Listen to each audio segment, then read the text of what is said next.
বন্ধুরা নমস্কার সকলকে। দেখুন, এখন যেহেতু বর্ষাকাল, হ্যাঁ, এই যে গাছে ফলের গাছ, আম হোক, জাম হোক, লিচু হোক, আপেল হোক, কাঁঠাল হোক, যাই হোক, যে ধরনেরই ফল গাছ থাকুক, ছোট বড়, চেষ্টা করবেন এইভাবে।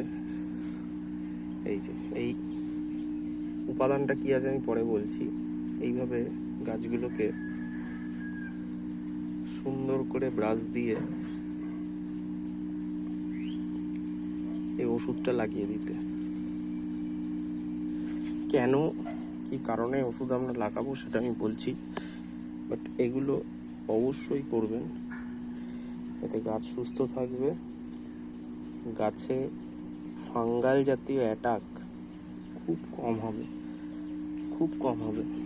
এই যে এটা একটা আপেল গাছ, দেখুন এই যতখানি গ্রাফটিং পার্ট আছে, এলা ডালটা, এগুলো তো দিতে পারেন, অসুবিধা কিছু নেই, তবে খুব উপরে যাওয়ার দরকার নেই।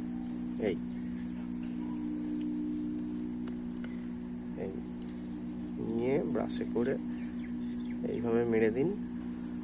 এই সময়টা বিশেষ করে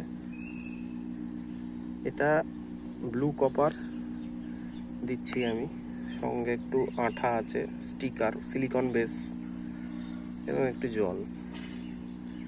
তো এই ব্লু কপারটা দিয়ে দিলাম।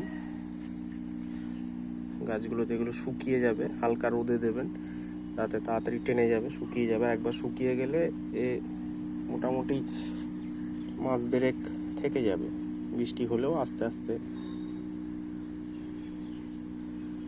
গলবে। একেবারে একদিনে ঝরে পড়ে যাবে না, বা একদিনে গলে বেরিয়ে যাবে না জলের সাথে,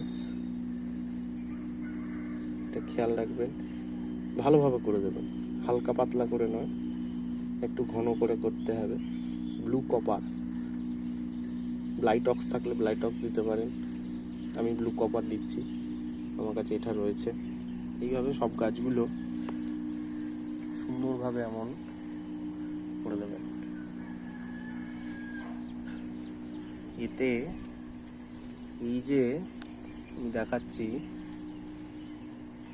এই যে দেখুন, এই যে লেবু গাছটা, এই যে এখান থেকে এই ডালটা নষ্ট হয়ে গেছিল, এই যে ডাল পচে গেছে, এইখান থেকে এই যে এই কোণা থেকে, এইটা যাতে পচে কোনোভাবে এটাকে নষ্ট না করতে পারে, এখান থেকে যাতে ফাঙ্গাল অ্যাটাক না হয়, এ ধরনের এই ব্যবস্থা, এটা সকলে করবেন, এতে গাছ খুব ভালো থাকবে।